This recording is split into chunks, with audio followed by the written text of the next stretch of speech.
we still don't quite know how Jonathan Gannon is going to use these guys, not just as safeties, but this entire defense this year with all the new moving parts. Are they going to play a lot of three safety in nickel packages? If they are, it increases the chances of none of those guys getting cut. So it'll be interesting because I really think Gannon has a team that he can, with versatile moving parts this year that are going to make that defense a lot less predictable than it was last year.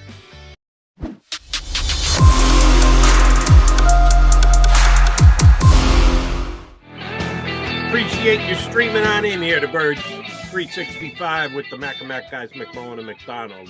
We are joined by one of our more frequent contributors, and he will be contributing on JAKIBSports.com this upcoming season. Also writing these days for the 33rd team, our buddy Paul Domowitch here with us on Birds 365.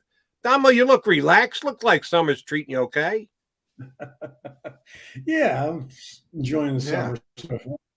It's better to be relaxed than not relaxed. So that's I was commenting more on the hair on your chinny chin. I've had this stuff on my face for decades, and Johnny Mac for as long as I know him. You're a more often cleanly shaved guy. I was just saying you look relaxed because you got the scrub going. Well, the hockey playoffs are still going on, right? That's true. Yeah, so that's allowed. Little hockey playoff beard. Yeah. As long as the Stanley Cups are still going. Stanley Cup's still going on. It was a good game last night. Overtime. Yeah, who won? I didn't check. Avs scored in overtime. So we have second loss in the playoffs at home for Tampa. They had only lost one game the whole playoff run. Got beat last night in overtime. All right, there we go. A little hockey talk. You didn't see that coming. We're always giving you curveballs. Now, I'm thrilled to have Damo on because Damo knows, as you mentioned, Hall of Fame voter. So he knows the history of the NFL very well. And I love when we have guys who understand the history on. So I want to ask Damo if he knew that the Eagles were able to get a Hall of Fame level safety on June 17th for a one-year contract, because there are some Eagles fans that tell us, Paul Domowitch, that Jaquiski Tartt is Ronnie Lott of a different generation. What number one, explain to the fan base what it means to be on the market mid-June getting a one-year deal. It means that there's not a lot of suitors out there for your services, especially for a long-term contract. I don't see much Ronnie Lott in Jaquiski. My heart did not race when they signed him. I mean, he had some depth. But he's got 4 career interceptions, I think.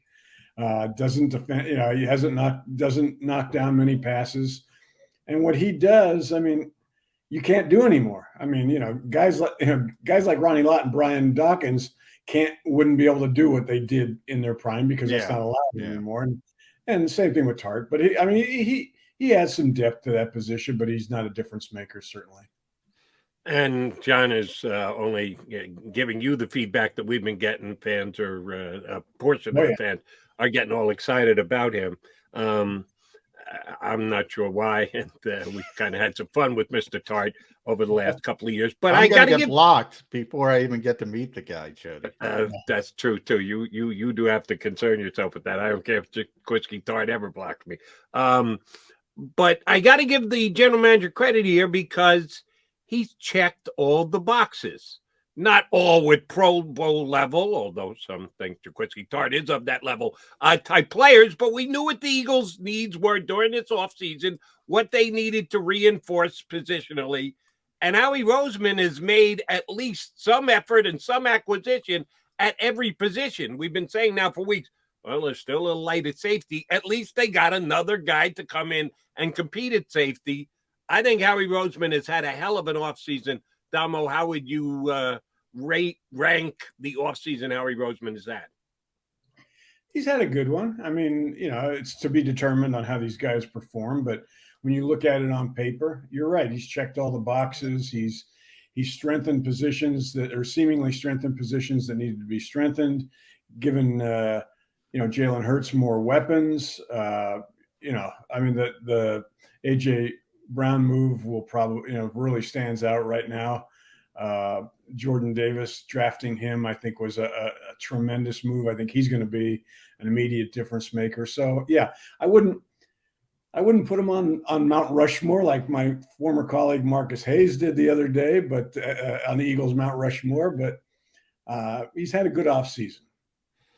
He has had a good offseason. I think that's fair to say. And I do want to sort of hone down on the safety position and moving forward.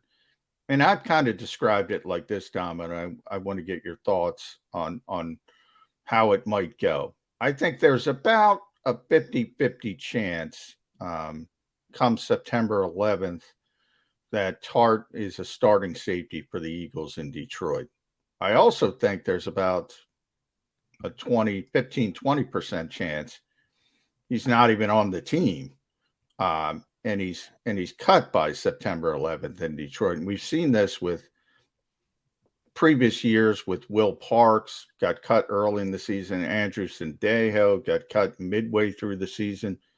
Jonathan Cyprian, they traded for. He didn't make it to week 1. Andrew Adams last year, they signed. He didn't make it to week 1. You think that's sort of a common sense landscape for the safety position? It'll be a legitimate competition with Anthony Harris, Marcus Epps, Tartt, and the loser might be out of here. It won't be Epps, but it might be Harris. It might be Tartt. Yeah, I think that's possible. Although I think they want to have depth there in case somebody gets hurt. So, I don't think they'll be quick. Tartt's not making a ton. I forget what his 1-year deal is for, but not out there yet. I assume it's going to be the veteran minimum, but or so, a little bit more. Yeah. It's not killing them. We still don't quite know how Jonathan Gannon is going to use these guys, not just as safeties, but his entire defense this year with all the new moving parts. Are they going to play a lot of 3 safety in nickel packages? If they are, it increases the chances of none of those guys getting cut.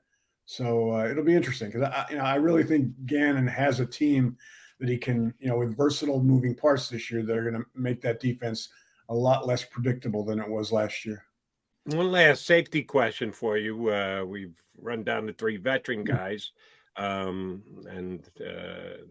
we're now getting dangerously close to being able to call Kevon Wallace a veteran guy, but we still think of him as a young guy. And because of that, and because he was a draft pick of the Eagles, that's probably going to give him a little bit more slack, a little bit more wiggle room. Could Kevon Wallace be bad enough that he's the odd man out if they want to keep an Andre Sacheret for defensive special teams purposes, or if a guy like Reed Blankenship shows real well? I don't think they'll keep him on the roster, but I think they'll want to keep him on the practice squad. Is Kevon Wallace a lock to make the Eagles roster? No, I don't think he's a lock. He's been a disappointment for me, at least. Even though, he wasn't a first or second day pick. I watched him at Clemson. He came in with 55 games played at a power conference school. I really thought he was a great pickup. And he's either been hurt or not played very well. So it's going to come, if he's going to be the 3rd or 4th safety, it's going to come down to which one of those guys can contribute the most on special teams. Kevon can be a good special teams player, so I think he's got that going for him. But as far as being a every down player, he's running out of time. He's going to have to show it this summer, or he becomes expendable if he can't convince them that he can be a difference maker on special teams. Yeah, you can see the Eagles looking for a role in the 15 minutes I got to see him this spring, Damo. They're trying to make Kevon the personal protector for Aaron Cepas, which was really Rodney McLeod's job. And so you can see they're trying to find a space for him. And, they don't want to give up on draft picks, even 4th rounders. But I do think it's sort of a make or break summer for him. But you mentioned the 3 safety look. That became kind of a big deal with Jim Schwartz. But, then again, he got Malcolm Jenkins, who he could move all over the place and play anywhere. With this group, I start to think to myself, well, what about linebacker now? How does that affect it? Because now you have Kaiser White, you have Nakobe Dean, and who knows how healthy he's going to be, at least early in the season. But Davion Taylor, who this team seems to like and everybody forgets about. And then, of course, TJ Edwards. So for the first time in a long time, they have some capable bodies, at least at linebacker. You think that changes the thinking on the back seven when it comes to packages? It does. Because and you can throw in Reddick there too, because there'll be times. They signed him mainly to rush the passer, but he'll be used in off the ball occasionally. The guys it hurts. This is where Tartt's future could be in doubt if you're looking at a guy that, like you said earlier, that if he doesn't show something in the training camp could get cut, because Tartt's not a guy. Tartt's a guy you could see as a quasi linebacker, but if their linebackers play the way they hope, they don't really need that. So it'll be interesting. Damo, John just did a column for JAKIBSports.com about Aaron Cepas and the fact that he has zero competition for the Philadelphia Eagles right now. And I sit here and wonder about it. John wrote a very good column about it. I need your take on it. Nick Sirianni last year, in his first year as coach, and we all know he had the poor first introductory press conference, but he got better at putting his message out there through the media, and he was actually, in my estimation, pretty good at it by the end of the year. One of the things he harped on from day one, from the first press conference, competition. And he's got all these goofy competitions of shooting baskets and this, that, and the other thing. And that's like one of his core values is competition. Why the hell don't they have any competition for Aaron Cepas? Good question, Jody. He did nothing last year that, in my opinion, and I'm sure yours, earned him the right to be the only punter on the roster right now. He was disappointing. That was one of the. You talk about the moves that kind of backfired on them, letting their old punter, who's go to Houston.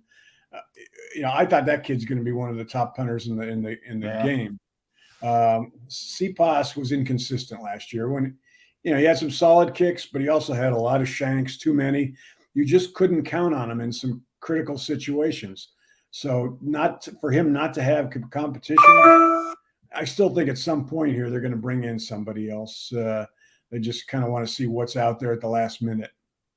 Yeah, we had your buddy and fellow Hall of Fame voter, John McClain, on, and he mentioned, Damo, that, when Nick came into Houston, Nick Cesario, he signed like 100 players, but he gave them all 1-year deals, 2-year deal. Cam was the only one who got a lengthier deal. The Texans love him.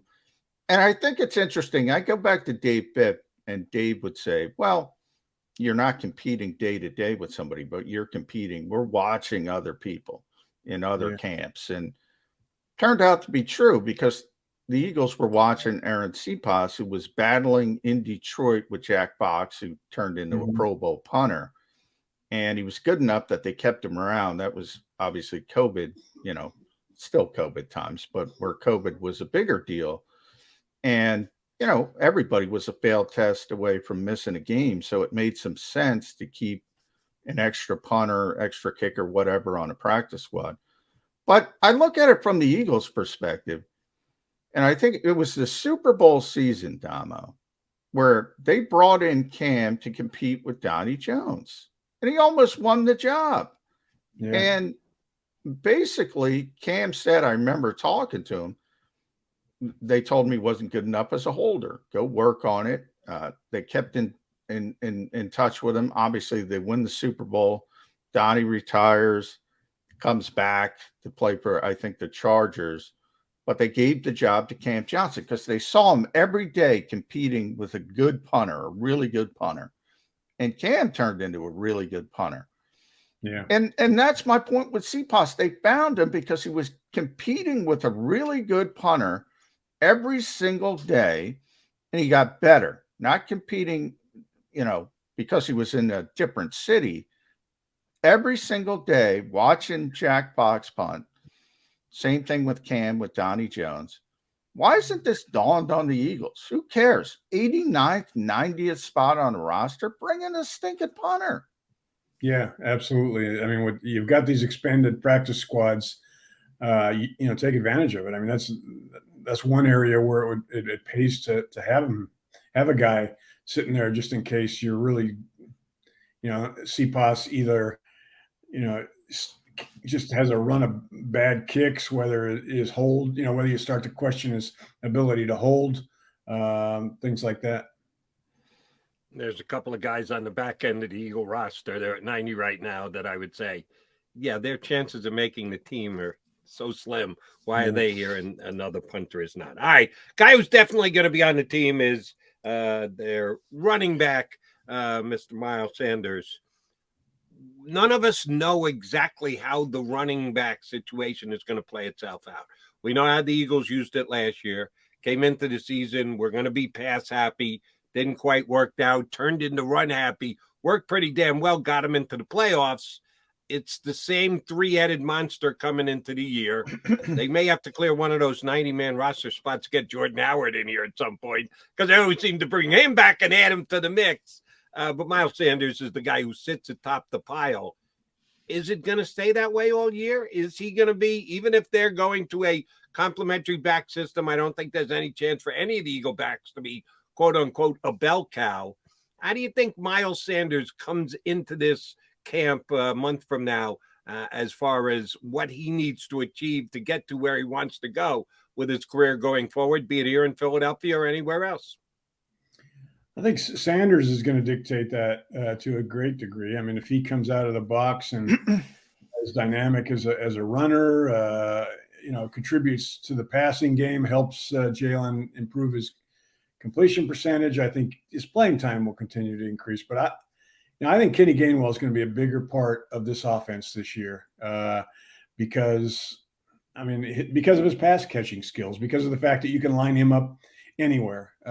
You can sort of do that with Miles, but he's not the receiving back that Gainwell is. And the thing that concerns me with Sanders is that we're 3 years into his career and he still doesn't like running inside. Everything has to go outside with him, and that just frustrates the hell out of me, and I'm sure it frustrates the hell out of his coaches. So, that's why I still think this could be it for that Miles may not see a second contract here. Yeah, Miles is such an interesting player to me because I think he's gone through these phases as a rookie. Damo, I think everybody was way too excited about Miles and, his potential to be a franchise back. And now, a couple of years later, I'm defending the guy. I think, people are unrealistic. And even I kind of was surprised. I started to look into the numbers, and Jody knows. Jody always likes to say the 2020. What did the NFL call it? The biggest season in history. Oh, last year. Yeah, because there were 17 ever. Yeah, which is actually correct because they played 17 games. So even they played an extra game, Damo. They played an extra game. There were 7 running backs in the entire NFL that ran for 1,000 yards. 7. Mm-hmm. And if you take Jonathan Taylor, there were 2 over 1,250. Taylor obviously, exploded over 1,800 yards. Then it goes down to Nick Chubb at 1,259. Now, Derrick Henry would have been there if he didn't get hurt, but he did get hurt. My point is kind of being bell cow backs really don't exist anymore. Mm-hmm. There's Taylor, there's Henry, there's Cook if he stays healthy. So I went back to last 3 seasons. I think there's 4 guys that have had 1,500-yard seasons. Henry, Taylor, Cook, and I forget the last one. That's it. What do people expect with modern running backs? If you get to 1,000, to me with Miles, you mentioned it's all about he's got to be more consistent as a pass catcher. He's got to be more consistent as a pass protector. he does kick it outside too much. Mm-hmm. But he averaged 5.5 yards a stinking carry, which Not led bad. the NFL for running backs. Yeah. Now I'm in the camp of, are people expecting too much out of Miles Sanders? The biggest thing to me is he's got to be on the field. If he's on the field and he's not missing 4 or 5 games, he's fine. Yeah, I mean, he needs to stay healthy.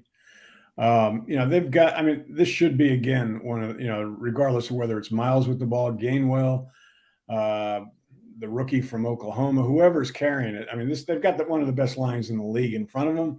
And they've also got a quarterback that changes the whole concept of the running football, not only for the quarterback, but it opens lanes for Miles and Gainwell and those guys, because teams have to be aware of Jalen running with the ball. I mean, last year, I think he was, I want to say, 5th in rushing first downs in the entire league. And that just changes the whole situation. And, so you're right. I mean, people probably expect too much from Miles, including myself. I just like Gainwell because of what he brings to the passing game, because they have to get Hurts's completion percentage up this year. That's one of the keys to him improving as a quarterback. And that means throwing to your backs. And that means them getting open besides just, flaring out to the flat for a pass. I mean, and that's why I like Gainwell a little bit more than Sanders, at least as a pass catcher. All right, Damo, I want to tap into your overall league opinion and information. It may be the most popular national reporter here in town, Josina Anderson, I kid because I can, reported yesterday that her sources tell her the Seahawks have a significant interest in Baker Mayfield, which to me only makes sense. I couldn't believe Pete Carroll last week going, "Oh no, we're good at quarterback. Geno Smith, Drew Lock, yeah, we're ready to go to war with them." Yeah, right, Pete. You're going to try and sell that. It only makes sense that they would have interest in Baker Mayfield. Do you buy Josina's report? Do you think that the Seahawks are going to make a play for Baker Mayfield? I know some national guys like Matt Verderam, who we had on here last week, said, "Oh no, he thinks the Browns are going to keep Baker because the suspension is going to be significant to their quarterback, Deshaun Watson, and they'd rather go to war with Baker Mayfield, even as uncomfortable as it may be, rather than Jacoby Brissett." What's going to happen with Baker Mayfield? Is Seattle a landing spot? Well, I mean, the ball's in Cleveland's court right now, Jody. He settled. I think Watson settled 20 of 24 lawsuits at this point. So it seems to, they're not going to let him go into this season without the league without some sort of decision on the suspensions. I think he's going to get a big suspension, like 10 games, like 12 games. Maybe it gets reduced at some point. The question now for Cleveland is, are they, they've got Jacoby Brissett. Is that, do they want, would they be willing to do that and trade Mayfield, or do they want to have that insurance? It would be the most awkward relationship in football this year, certainly. But it would serve both of them for him to stay there if Watson gets suspended. Because what if you go with Brissett? You got nobody else. So if you keep Mayfield, you can start Mayfield and have Brissett in reserve. They've had an opportunity to trade him to several teams, including Carolina. And that hasn't happened. So I don't know what they've been asking. Seattle certainly is a landing spot, but everything I've heard about Pete this year is that he wants to get back to running the football. He doesn't want a quarterback he got tired of Russell Wilson, essentially, the way he plays and the fact that Russell wanted to throw the ball more. That's not the way Pete wants to play. Well, if you don't have a particularly good quarterback, you can do that. Or if you've got a Baker Mayfield, you can play that way. So I would think that, he'd be on their radar. I just don't know. Like I said, it's in Cleveland's court right now. Tomo, curious if you watched any of the Roger Goodell appearance the U.S. House Committee on Oversight and Reform, or as I like to call it, the dog and pony show. What the heck is going on with this stinking country that they're dragging up the commissioner of the NFL? Well, virtually, but you get the point. And they're rehashing the Blategate, and we got lackeys for Dave Portnoy out there acting like they're congressmen. What is going on? From an NFL perspective, but more so, why the heck, with all the problems in this particular country right now, are we wasting time with Roger Goodell, who doesn't have control over the owners? Do people not understand this simple fact? He has control over the players. He works for the owners. Is it that difficult to understand, or is it just me? I mean, from the standpoint of Congress, John, I mean, it's strict. These kind of things are strictly grandstand plays. Congress people that want to get attention, especially before an election, do stuff like this while more important issues are being ignored or being, pushed off.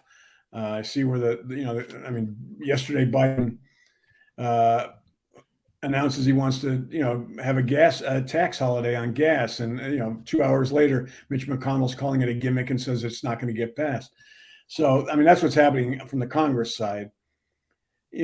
From the NFL side, they would love to get rid of this clown, Daniel Snyder, but they can't.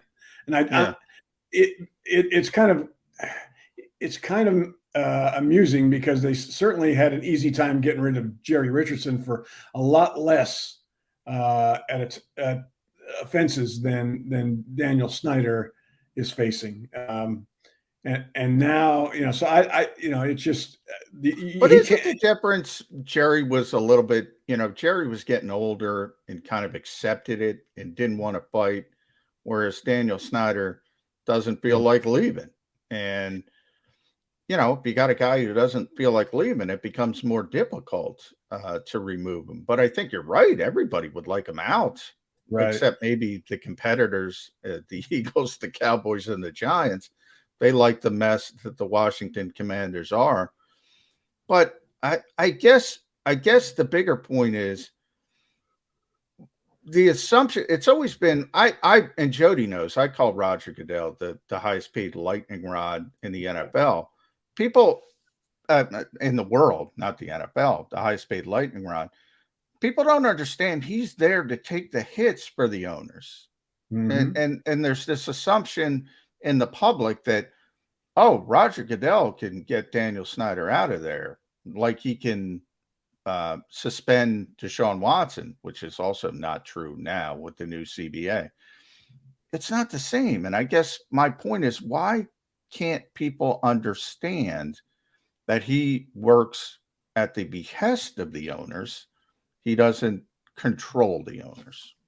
Yeah. And, over the past several years, there have been several times when you've heard people, I'm trying to think what the issues were, but, people would say, well, he can't survive this. Well, sure he can, because like you said, he's the one they want out there taking the blame and taking the heat for all of this, and just so that it won't get to the owners. There's a reason he's making $60 million a year, which is like totally absurd, but as far as the owners are concerned, it's worth it because Roger's going to take the heat for everything. And he does, and what he does in addition to that is make them a lot of money. So, he's going to be there until he wants to not be there, which, could be a couple of years, could be another 10 years. So, you're right. I mean, people should understand the situation. It's interesting with the Watson thing, because, with the new CBA, they changed where Goodell is not going to have any say in the suspension. They've got two neutral arbitrators who will make a decision. One of them will make a decision on what kind of suspension to give Watson after, the investigation presumably is done. I guess there's still some stuff going on. But even that's funny, Damo, because the new setup, so they have the independent, and that's going to be Sue Robinson. So the NFL in the NFLPA can both recommend suspensions. So it could be, 12 games a year, whatever. Each side can recommend something, but it's Sue's decision. At that point, they can appeal. Either side can appeal. So if they don't like it for whatever reason, the NFL is looking for a heavy suspension, by the way. So if it's 6 games, they'll probably appeal. If it's 12 or 16 or 17, a full season, the NFLPA will probably appeal because it's their job to fight for the players. At that point, then it goes back in the hands of Roger Goodell. The appeal, he's in control of the appeal. So it's so convoluted, it makes no sense. But that's where we are. Just venting about that. You're right about the NFL is just furious. I mean, they obviously are sickened by Watson's actions, but they're just furious with Cleveland for signing him to a fully guaranteed contract, which has put pressure on other teams like Baltimore, which is going to have, is feeling the heat to do the same thing for Lamar Jackson and other quarterbacks down the road here. And also the way they structured that contract, where he's only getting $1 million of that $230 million this year, so that if he is suspended for 10 games, it's chump change. It's 10 games. It's 10 games and $1 million. And you know what else, Damo? I forget who brought this up, but it was a good point. If you remember, Jody, the Chargers are coming up with Justin Herbert, and the Bengals are coming up with Joe Burrow, and those teams are cash poor per NFL standards. Yeah. And you need to put every cent of guaranteed money in the escrow. And if I'm Justin Herbert, I'm asking for $250 million guaranteed. If I'm Joe Burrow, I'm asking for $250. Lamar Jackson, I'm asking for $250 million guaranteed. Some of these teams don't have the money to do that. And Cincinnati and the Chargers might be at the top of that list. Which seems ironic to believe when you see the obscene amounts of money that the NFL is making right now. But there are some that are much richer than others. The new Broncos guy is like twice as rich as anybody else in that league right now. But Cincinnati's a family business, a rich family business, obviously. But so I think what the Chargers and the Bengals are going to end up doing, because both Herbert and Burrow can they can negotiate a second deal after this season. But I think what you'll see both of those teams do, because they can't afford to do what the Browns did for Watson, is they're going to let that contract play out and then probably also go into his option year before they have to do something with regard to a contract. I think it was Matt Verderam who brought it up on Monday about the couple of teams being cash poor and having to deal with the new bar that's been set for quarterbacks in the league. All right, Dom, last one for me.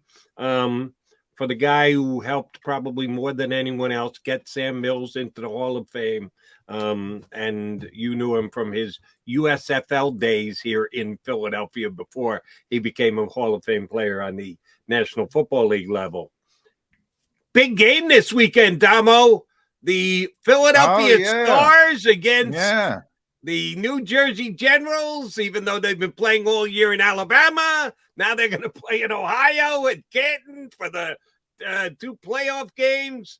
Give us the breakdown. Will the ghost of Sam Mills help the Philadelphia Stars beat the Jersey Generals this weekend?